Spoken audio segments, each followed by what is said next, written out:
Well, this is what I'm doing today. I came in on a Sunday to cut some parts and work on this deck here.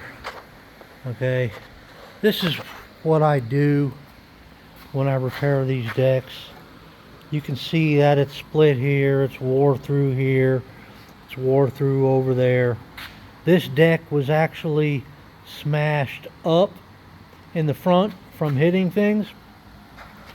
So I took this piece of channel right here and welded it straight across. This way I could take the porta power and go from here to here and push that flat. Once I get that flat and I get all of this ground down smooth and flat whatnot, I find my center of each hole and I put a mark. I'll do the same over here.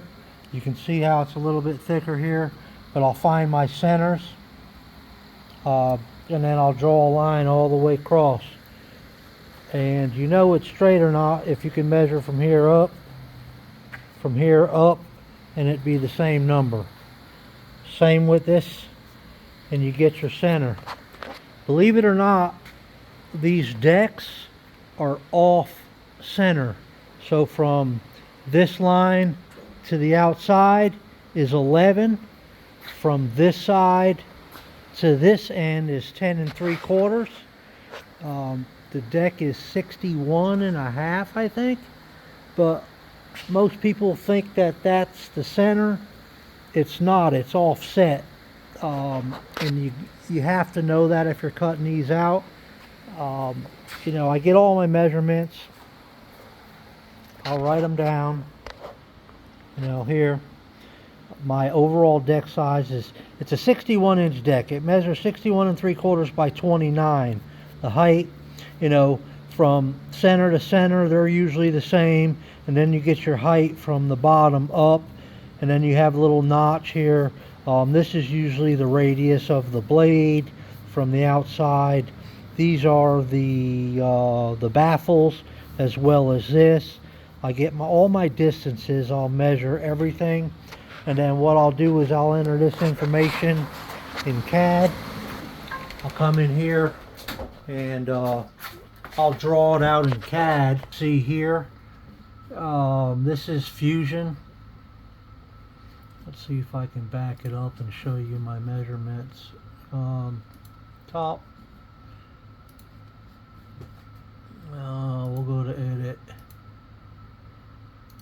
sketch, and it'll show all my measurements. There's all my measurements. The only thing that I did not get, because I don't feel like messing with it, is this little radius here for the grease fittings or whatever, the grease, and it's at an angle. So on this particular one here, instead of messing with that, I'll just cut it out by hand. Take a hot second, or the plasma cutter. But I'll go ahead, and that's it right there. I'll extrude it. And that's what the deck actually looks like. So I'm confident enough that I can cut this out and it'll fit this deck. I've done enough of these that I know it's gonna work. So I'll come out here and I'll get my zip drive off table.